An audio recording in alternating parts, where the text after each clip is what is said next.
Assalomu alaykum.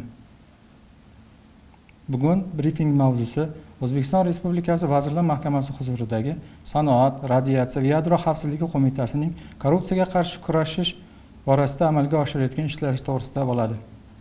So'nggi yillarda mamlakatimizda korrupsiyaning oldini olish va unga qarshi kurashish davlat va jamiyat qurilishining barcha sohalarida korrupsiyagen omillarga chek qo'yishga qaratilgan keng ko'lamli islohotlar izchil amalga oshirilmoqda. Davlat organlari zimmasida vazifa va funksiyalar bajarishda yuzaga keladigan korrupsiyaga oid xatarlarni baholash tizimini takomillashtirish hamda davlat xizmatiga halollik standartlarini joriy etish bo'yicha ishlar olib borilmoqda.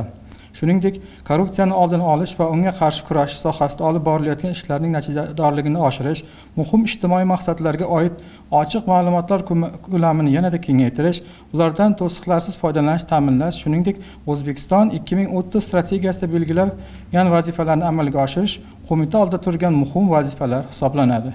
Yuqoridagi vazifalar ijro doirasida qo'mitaning quyidagi ichki idoraviy hujjatlari rasmiylashtirib, zaruratga qarab yangilanib borilmoqda. Jumladan, qo'mitaning korrupsiyaga qarshi kurashish siyosati, odob-axloq qoidalari, korrupsiyaviy xavf-xatarlarni baholash uslubiyoti, manfaatlar to'qnashuvi va boshqarish bo'yicha nizom, aloqa kanallari orqali korrupsiyaviy xatti-harakatlar to'g'risida kelib tushgan xabarlarni qabul qilish va ko'rib chiqish reglamenti, xodimlarning korrupsiyaga qarshi kurashish sohasida o'qitilishi tashkil qilish bo'yicha yo'riqnoma, kongragentlarni tekshirishga oid yo'riqnoma, ishga qabul qilinayotgan nomzodlarni tekshirish bo'yicha yo'riqnoma, korrupsiyaga qarshi kurashish samaradorligini monitoring va nazorat qilish uslubiyoti, korrupsiyaga qarshi kurashish tizimining holati haqidagi hisobotni shakllantirish va taqdim etish reglamenti, korrupsiyaviy xatti-harakatlar va odob-axloq qoidalarini buzish holatlari ustidan xizmat tekshiruvlar o'tkazish bo'yicha reglament hamda davlat xaridlarini o'tkazish to'g'risidagi nizomlardir. Shu bilan birga, tizim xodimlarining korrupsiyaga qarshi kurashish bo'yicha ichki nazorat qoidalari rioya qilinishi nazoratga olinib, tizimda korrupsiya xavfiga eng ko'p moyil bo'lgan faoliyat yo'nalishlari va lavozimlar ro'yxati shakllantirildi.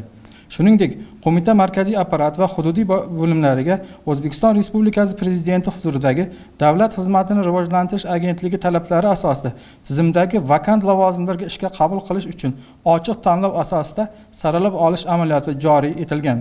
O'z navbatida, qo'mita tizimida korrupsiyaga qarshi kurashish samaradorligini tubdan oshirish, bu borada belgilangan vazifalar korrupsiya holatlarini sabab va sharoitlarini aniqlash, ularni bartaraf etishning ta'sirchan tizimini yaratish maqsadida qo'mita markaziy apparati tuzilmasida korrupsiyaga qarshi compliance nazorat bo'limi tashkil etilgan bo'lib, bo'limning nizom va lavozim yo'riqnomalari tasdiqlangan. Shu bilan birga, huquqbuzarliklar va ularga sharoit yaratuvchi omillar haqidagi xabarlar korrupsiyaga oid huquqbuzarliklarni aniqlash va o'z vaqtida oldini olish maqsadida qo'mita tizimida korrupsiyaga qarshi kurashish masalalari bo'yicha ishonch telefoni 203 02 39 faoliyat yo'lga qo'yilgan va nizomi tasdiqlangan. Ushbu nizomda jismoniy va yuridik shaxslarning murojaatlari to'g'risida korrupsiyaga qarshi kurashish to'g'risidagi qonunlarga muvofiq arizalar qabul qilish, qo'mita tizimidagi korrupsiya bilan bog'liq shikoyatlar ko'rib chiqish tartibi belgilangan. Qo'mitada korrupsiyaga qarshi kurashish oid anonim shikoyatlar uchun alohida elektron pochta compliance.uz yaratilib, o'z faoliyatini belgilangan tartibda olib borilmoqda. Shuningdek, bugungi kunda korrupsiyaga qarshi kurashish agentligi tomonidan ishlab chiqilgan Birlashgan Millatlar Tashkiloti taraqqiyot dasturining O'zbekistonda samarali hisob beruvchi va shaffof boshqaruv institutlari orqali korrupsiyaga qarshi kurashish loyihasi bilan birgalikda ISO 37001 2016 korrupsiyaga qarshi standartlaridan kelib chiqib, korrupsiyaga qarshi ichki nazorat tizimini joriy etuvchi tavsiyaviy hujjatlar to'plamidan foydalanilgan ishlar olib borilmoqda. Sanoat, radiatsiya va yadro xavfsizligi qo'mitasi markaziy apparati va hududiy bo'limlari xodimlarini korrupsiyaga qarshi kurashish bo'yicha malakasini muntazam oshirib borish maqsadida 2024 yil va 2025 yilning birinchi choragi davomida korrupsiyaga qarshi kurashish mavzusida 18 marotaba o'quv seminarlar tashkil etildi. Bundan tashqari, qo'mita markaziy apparati tarkibiy bo'linmalari va hududiy organlari xodimlarini korrupsiyaga qarshi kurashish bo'yicha bilim va ko'nikmalarni baholash yuzasidan test sinovlari o'tkazildi. Shuningdek, qo'mita tomonidan O'zbekiston Respublikasi manfaatlar to'qnashuvi to'g'risidagi qonunning 18-moddasi talablari doirasida qo'mita markaziy apparatining 53 nafar mas'ul xodimlar tomonidan ehtimoliy manfaatlar to'qnashuvi to'g'risidagi deklaratsiyani to'ldirish ta'minlandi. Bundan tashqari, qo'mitaga ishga qabul qilinayotgan nomzodlar, shuningdek boshqa ishga o'tkazilgan xodimlarning ijtimoiy manfaatlar to'qnashuvi to'g'risidagi belgilangan shakldagi deklaratsiyani to'ldirish amaliyoti yo'lga qo'yilgan.